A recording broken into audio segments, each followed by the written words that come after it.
Bulletin का आगाज करते हैं। सब तो पहला गल करते हैं चंडीगढ़ शुरू हुए G20 सिखर सम्मेलन की, जिसका कि अज आगाज हो गया है। 2 दिन का यह सम्मेलन, हालांकि जो मुख्य समागम होना है मार्च में होना है, लेकिन उस तो पहला बहुत अहम अज 2 दिन ही सम्मेलन की शुरुआत हो गई है, जिस तकरीबन 20 मुल्कों के 100 तो वध डेलीगेट्स हिस्सा ले रहे हैं। केंद्रीय मंत्री नरेंद्र तोमर ते पशुपति कुमार पारस ने मीटिंग का अज उद्घाटन किया है। दस दे कि यह जो 2 दिन का सम्मेलन अज खास तौर पर कौमांतरी माली ढांचे की मजबूती ते कमजोर मुल्कों को दरपेश मुश्किलों के हल से चर्चा होगी। 21वीं सदी दीआं कौमांतरी चुनौती के नाल नजिठण संबंधी भी रणनीति ते चर्चा जिहड़ी है यह की जाएगी। सिटी ब्यूटीफुल दे ललित होटल विच दस दे कि सिखर सम्मेलन का प्रबंध किया गया है, जिस दे विच तमाम जिहड़े ने डेलीगेट्स पहुंचे हुए ने।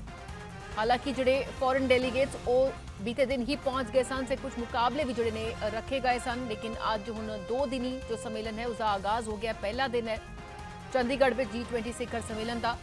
सो इस विच 20 मुल्कों तो 100 तो वध डेलीगेट्स जिहड़े ने हिस्सा ले रहे हैं। तो केंद्रीय मंत्री नरेंद्र तोमर ते पशुपति कुमार पारस ने मीटिंग का अज उद्घाटन किया है।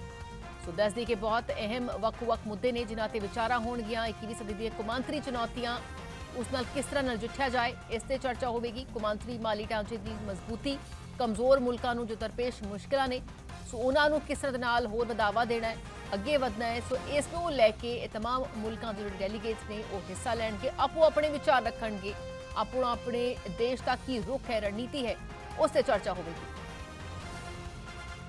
तो दस दिए कि इसनूं लैके तैयारी बीते कई दिनों तो की जा रही थी। डेलीगेट्स का खास तौर पर बड़े गर्मजोशी के नाल स्वागत किया गया। वक्-वक् थावां ते कौमांतरी झंडे इन्हां देशों के लगे हुए नजर आए। उत्ते ही ये जिहड़ी तस्वीर सामने आई है किस तरह के नाल इत्थे तमाम जिहड़े ने 20 मुल्कों के डेलीगेट्स पहुंचे हुए हैं। तो थोड़ी देर पहला ही इत्थे खास तौर पर केंद्रीय मंत्री नरेंद्र तोमर वालों इसका उद्घाटन किया गया और उस तो बाद हुण चर्चा का दौर जिहड़ा है वो शुरू हो चुका है, जिस विच खास तौर पर 21वीं सदी दीआं कौमांतरी जो चुनौतियां ने उस नाल किस तरह नजिठिया जाए, इस संबंधी रणनीति अते विचारां जिहड़ियां ने वो रखियां जा रही हैं। दस दे कि सिटी ब्यूटीफुल दे ललित होटल विच सिखर सम्मेलन का यह जो प्रबंध किया गया, इस वेले केंद्रीय मंत्री नरेंद्र तोमर, कृषि मंत्री ने नजर आ रहे हैं। उद्योग मंत्री, G20 सदस्यों, आमंत्रित देश minister food processing industries Pashupati Kumar Paras and minister of agriculture.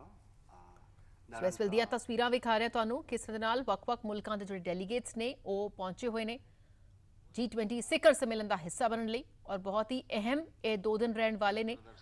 माननीय मंत्री जी, अब मैं माइक हैंड ओवर करती हूँ RBI से मिस महुआ रॉय मैम को। नमस्कार। हमारे माननीय अतिथियों श्री नरेंद्र सिंह तोमर, माननीय कृषि और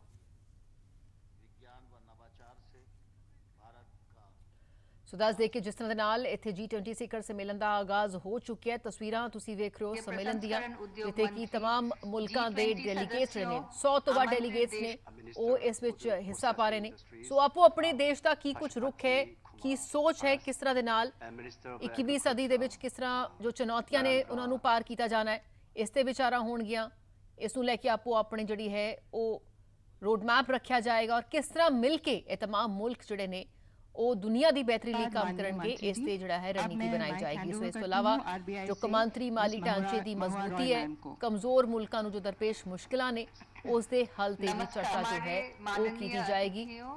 श्री नरेंद्र सिंह तोमर, माननीय कृषि और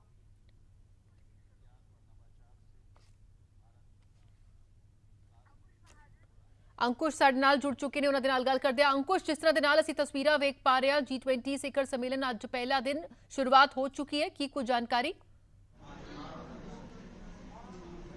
राधा, बिल्कुल G20 सम्मेलन की शुरुआत हो चुकी है तो हम तो थोड़ी देर पहला प्रैस कॉन्फ्रेंस भी की गई है। नरेंद्र सिंह तोमर ते पशुपति जोड़े मिनिस्टर है, कैबिनेट मिनिस्टर, उन्होंने वालों तो साफ किया गया है कि वैश्विक स्तर के उत्ते जिस तरीके नाल पूरा माहौल बनया होया है तो जोड़े फाइनैंशियल आर्कीटैक्चर है, इंटरनेशनल फाइनैंशियल आर्कीटैक्चर की जी पहली मीटिंग उसकी शुरुआत हुई है।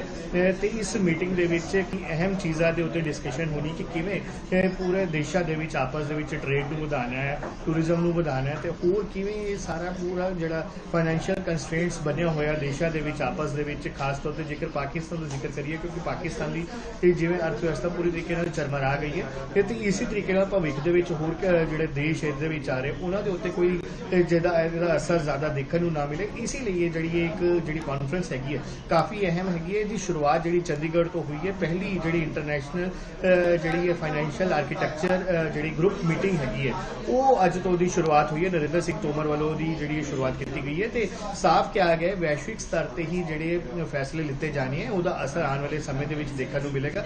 ਭਾਰਤ ਨੂੰ ਪਹਿਲੀ ਵਾਰ ਇਸ ਦੀ ਜਿਹੜੀ ਮੇਜ਼ਬਾਨੀ ਮਿਲੀ ਹੈ ਤੇ ਉਹਦੀ ਸ਼ੁਰੂਆਤ ਜਿਹੜੀ ਹੈ ਪਹਿਲੀ ਮੀਟਿੰਗ ਜਿਹੜੀ ਹੈ ਉਹ ਸਿਟੀ ਬਿਊਟੀਫੁਲ ਚੰਡੀਗੜ੍ਹ ਤੋਂ ਹੋ ਰਹੀ ਹੈ ਤੇ ਅੱਜ ਤੋਂ ਜਿਹੜਾ 2 ਦਿਨ ਦਾ ਇਹ ਜਿਹੜਾ ਸੰਮੇਲਨ ਸ਼ੁਰੂ ਹੋਇਆ, ਮੀਟਿੰਗ ਸ਼ੁਰੂ ਹੋਈ ਹੈ। ਇਸ ਦੇ ਵਿੱਚ ਪੂਰਾ ਦੁਨੀਆ ਦੇ ਕਿਉਂਕਿ ਜਿਹੜੇ 20 ਦੇਸ਼ਾਂ ਦੀ ਜਿਹੜੀ 80% ਤੋਂ ਵੱਧ ਦੀ ਜਿਹੜੀ ਹੈ GDP ਇਸ ਮੀਟਿੰਗ ਦੇ ਉੱਤੇ ਡਿਪੈਂਡ ਕਰਦੀ ਹੈ। ਇਸ ਇਹਨਾਂ ਦੇਸ਼ਾਂ ਦੇ ਵਿੱਚ ਆਉਂਦੀ ਜਿਹੜੇ G20 ਦੇ ਵਿੱਚ ਜਿਹੜੇ ਦੇਸ਼ ਹੈਗੇ ਤੇ ਹੁਣ ਉਹਨਾਂ ਉੱਤੇ ਹੀ ਜਿਹੜੀ ਹੈ ਪੂਰੇ 2 ਦਿਨਾਂ ਦੇ ਉੱਤੇ ਡਿਸਕਸ਼ਨ ਹੋਣੀ। ਵੱਖਰੇ ਵੱਖਰੇ ਮੁੱਦੇ ਭਾਵੇਂ ਉਹ ਐਨਵਾਇਰਨਮੈਂਟਲ ਚੇਂਜਸ ਜਿਵੇਂ ਆ ਰਹੇ ਹੈ ਜਾਂ ਪਾਣੀ ਦੀ ਜਿਹੜੀ ਸਥਿਤੀ ਪੈਦਾ ਹੋ ਰਹੀ ਕਿਉਂਕਿ ਪਾਣੀ ਤੀਸਰਾ ਵਿਸ਼ਵ ਯੁੱਧ ਵੀ ਦੱਸਿਆ ਜਾ ਰਿਹਾ ਕਿ ਅਗਰ ਤੀਸਰਾ ਵਿਸ਼ਵ ਯੁੱਧ ਦੁਨੀਆ ਦੇ ਵਿੱਚ ਹੁੰਦਾ ਤਾਂ ਉਹ ਪਾਣੀ ਨੂੰ ਲੈ ਕੇ ਹੋਏਗਾ। ਉਹ ਸਾਰੀ ਚੀਜ਼ਾਂ ਜਿਹੜੀ ਹੈ ਉਹ ਐਨਵਾਇਰਨਮੈਂਟਲ ਚੇਂਜਸ ਨੂੰ ਲੈ ਕੇ ਹੋ ਰਹੀ ਹੈ, ਖੇਤੀਬਾੜੀ ਨੂੰ ਲੈ ਕੇ ਹੋ ਰਹੀ। ਕਾਫੀ ਸਾਰੇ ਇਸ ਤਰ੍ਹਾਂ ਦੇ ਪੁਆਇੰਟਸ ਹੈਗੇ ਜਿਨ੍ਹਾਂ ਦੇ ਉੱਤੇ ਅਗਲੇ 2 ਦਿਨਾਂ ਦੇ ਉੱਤੇ ਜਿਹੜੀ ਹੈ ਚਰਚਾ ਕੀਤੀ ਜਾਣੀ ਹੈ। ਬਿਲਕੁਲ, ਜਿਸ ਤਰ੍ਹਾਂ ਦੇ ਨਾਲ ਇਹ तमाम ਮੁਲਕ ਦੇ ਡੈਲੀਗੇਟਸ ਇਕੱਠੇ ਹੋਏ ਨੇ ਔਰ ਕਿਸ ਤਰ੍ਹਾਂ ਦੇ ਨਾਲ ਪੂਰੀ ਦੁਨੀਆ ਵਿੱਚ ਹਰ ਚੀਜ਼ ਦਾ ਅਸਰ ਨਜ਼ਰ ਆਉਂਦਾ ਹੈ, ਜਿਸ ਨਾਲ ਇਸ ਤੋਂ ਪਹਿਲਾਂ ਵੀ ਅਸੀਂ ਚਰਚਾ ਕੀਤੀ ਸੀ ਜਦੋਂ ਕੋਵਿਡ ਦੇ ਟਾਈਮ ਆਏ ਸੀ ਪੂਰੀ ਦੁਨੀਆ ਉਸ ਨਾਲ ਜੂਝ ਰਹੀ ਸੀ ਔਰ ਭਾਰਤ ਬੜਾ ਮੋਹਰੀ ਹੋ ਕੇ ਖਾਸ ਤੌਰ ਤੇ ਵੈਕਸੀਨ ਨੂੰ ਲੈ ਕੇ ਕਿਸ ਤਰ੍ਹਾਂ ਹੋਰਨਾਂ ਦੇਸ਼ਾਂ ਦੀ ਜਿਹੜੀ ਹੈ ਮਦਦ ਕਰਦਾ ਨਜ਼ਰ ਆਇਆ ਸੀ। ਅਜੇ ਵਿਚਕਾਰ ਬਹੁਤ ਅਹਿਮ ਕਿ तमाम ਮੁਲਕ ਕੀ ਕੁਝ ਅੱਗੇ ਰਣਨੀਤੀ ਕੀ ਕੁਝ ਇਹਨਾਂ ਦੀ ਸੋਚ ਹੈ ਉਸ ਨੂੰ ਪੇਸ਼ ਕਰਨਗੇ ਜਦੋਂ ਇੱਥੇ ਚਰਚਾ ਸ਼ੁਰੂ ਹੋ ਰਹੀ। ਬਿਲਕੁਲ, ਜਦੋਂ ਰਾਜਾ ਦੀ ਚਰਚਾ ਇੱਥੇ ਕੀਤੀ ਜਾ ਰਹੀ ਹੈ ਵੈਸ਼ਵਿਕ ਸਤਰ ਦੇ ਹੀ ਉੱਤੇ ਹੀ ਜਿਹੜੇ ਫੈਸਲੇ ਲਿੱਤੇ ਜਾਣੇ ਕਿਉਂਕਿ ਇਹ ਜਿਹੜੀ ਮੀਟਿੰਗ ਹੈਗੀ ਹੈ ਇਹ ਪਹਿਲੀ ਵਾਰ ਭਾਰਤ ਦੇ ਵਿੱਚ ਹੋ ਰਹੀ। ਹਾਲਾਂਕਿ ਹਰ ਸਾਲ G20 ਜਿਹੜੀ ਹੈ ਸਮਿਟਸ ਹੁੰਦੀ ਹੈ, G20 ਤੇ ਸੰਮੇਲਨ ਜਿਹੜੇ ਵੱਖਰੇ ਵੱਖਰੇ ਦੇਸ਼ਾਂ ਦੇ ਵਿੱਚ ਹੁੰਦੇ। ਪਿਛਲੇ ਸਾਲ ਇੰਡੋਨੇਸ਼ੀਆ ਦੇ ਵਿੱਚ ਹੋਇਆ ਤੇ ਇਹ ਜਿਹੜੀ ਮੀਟਿੰਗਸ ਹੈਗੀਆਂ ਨਾ ਮੀਟਿੰਗਸ ਦੇ ਉੱਤੇ ਹੀ ਸਾਰੇ ਮੁੱਦਿਆਂ ਦੇ ਉੱਤੇ ਚਰਚਾ ਕੀਤੀ। ਖਾਸ ਤੌਰ ਤੇ ਜਿਹੜਾ ਤੁਸੀਂ ਵੀ ਜ਼ਿਕਰ ਕੀਤਾ ਕਿ ਪੈਂਡੈਮਿਕ ਦਾ ਜਦੋਂ ਦੌਰ ਆਇਆ ਤਾਂ ਉਸ ਵੇਲੇ ਦੁਨੀਆ ਪੂਰੀ ਤਰੀਕੇ ਨਾਲ ਹਿੱਲ ਗਈ ਤਾਂ ਉਸ ਦੇ ਵਿੱਚ ਕਿਵੇਂ ਸਭ ਤੋਂ ਅੱਗੇ ਮੋਹਰੀ ਹੋ ਕੇ ਭਾਰਤ ਵੱਲੋਂ ਜਿਹੜੀ ਹੈ ਭੂਮਿਕਾ ਨਿਭਾਈ ਗਈ ਤੇ ਭਾਰਤ ਵੱਲੋਂ ਹੀ ਜਿਹੜੀ ਉਹਦੀ ਸ਼ੁਰੂਆਤ ਕੀਤੀ ਗਈ। ਜਿਵੇਂ ਖਾਸ ਤੌਰ ਤੇ ਵੈਕਸੀਨੇਸ਼ਨ ਦੀ ਗੱਲ ਕਰੀਏ ਹੁਣ ਪੂਰੇ ਦੇਸ਼ ਦੇ ਵਿੱਚ ਵੈਕਸੀਨੇਸ਼ਨ ਡਰਾਈਵ ਕਿਵੇਂ ਚਲਾਈ ਗਈ ਹੈ। ਭਾਰਤ ਨੇ ਇੰਪੋਰਟ ਵੀ ਜਿਹੜੇ ਉਹ ਕੀਤੇ ਸੀਗੇ ਵੈਕਸੀਨੇਸ਼ਨ ਤੇ ਖਾਸ ਤੌਰ ਤੇ ਜੇਕਰ ਗੱਲ ਕਰੀਏ ਉਸ ਤਰੀਕੇ ਦਾ ਅਗਰ ਦੌਰ ਅਗਰ ਭਵਿੱਖ ਦੇ ਵਿੱਚ ਫਿਰ ਇਸ ਤਰ੍ਹਾਂ ਦੀ ਕੋਈ ਸਿਚੁਏਸ਼ਨ ਆਉਂਦੀ ਹੈ ਤਾਂ ਉਸ ਤੋਂ ਕਿਵੇਂ ਨਜਿੱਠਣਾ ਇਹ ਸਾਰੀ ਚਰਚਾਵਾਂ ਜਿਹੜੀਆਂ ਉਹ ਇਹਨਾਂ G20 ਮੀਟਿੰਗਸ ਦੇ ਵਿੱਚ ਕੀਤੀ ਜਾਣੀ ਹੈ। ਜਿਹੜੀ ਅੱਜ ਦੀ ਜਿਹੜੀ 2 ਦਿਨਾਂ ਦੀ ਚੰਡੀਗੜ੍ਹ ਦੇ ਵਿੱਚ ਮੀਟਿੰਗ ਸ਼ੁਰੂ ਹੋਈ ਹੈ ਉਹਦੇ ਉੱਤੇ ਜਿਹੜਾ ਫਾਈਨੈਂਸ਼ੀਅਲ ਆਰਕੀਟੈਕਚਰ ਹੈਗਾ ਉਹਦੇ ਉੱਤੇ ਜਿਹੜੀ ਗੱਲਬਾਤ ਹੋ ਰਹੀ ਹੈ ਤਾਂ ਕਾਫੀ ਅਹਿਮ ਇਸ ਨੂੰ ਮੰਨਿਆ ਜਾ ਰਿਹਾ ਕਿਉਂਕਿ ਇਹ 2 ਦਿਨਾਂ ਦੇ ਵਿੱਚ ਜਿਹੜੇ ਫੈਸਲੇ ਲਿੱਤੇ ਜਾਣਗੇ ਕਿਉਂਕਿ ਵੱਖਰੇ ਵੱਖਰੇ ਦੇਸ਼ਾਂ ਦੇ ਨਾਲ ਕੁਝ MOUs ਵੀ ਸਾਈਨ ਹੋਣਗੇ ਤੇ ਉਹਦਾ ਅਸਰ ਆਉਣ ਵਾਲੇ ਸਮੇਂ ਦੇ ਵਿੱਚ ਦੇਖਣ ਨੂੰ ਮਿਲੇਗਾ। ਮਾਰਚ ਦੇ ਵਿੱਚ ਜਿਹੜੀ ਸਭ ਤੋਂ ਅਹਿਮ ਇਹਦੀ ਜਿਹੜੀ ਮੀਟਿੰਗ ਹੋਣੀ ਹੈ ਉਹ ਅੰਮ੍ਰਿਤਸਰ, ਗੁੜਗਾਉਂ ਤੇ ਦਿੱਲੀ ਦੇ ਵਿੱਚ ਹੋਣੀ ਹੈ ਜਿਹੜੇ ਮੁੱਖ ਇਵੈਂਟ ਹੈਗੇ।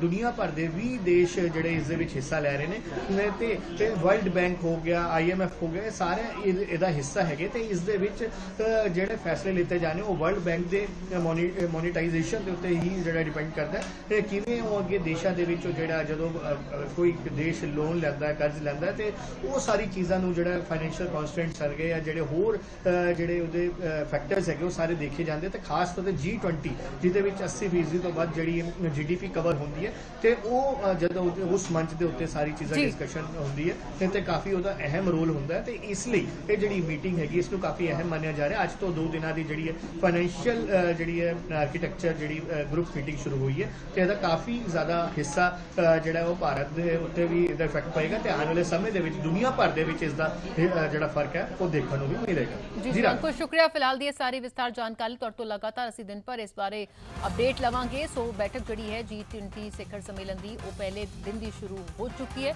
ਸੋ तमाम ਡੈਲੀਗੇਟਸ ਨੇ 20 ਮੁਲਕਾਂ ਦੇ ਉਹ ਇਸ ਵਿੱਚ ਵਿਚਾਰ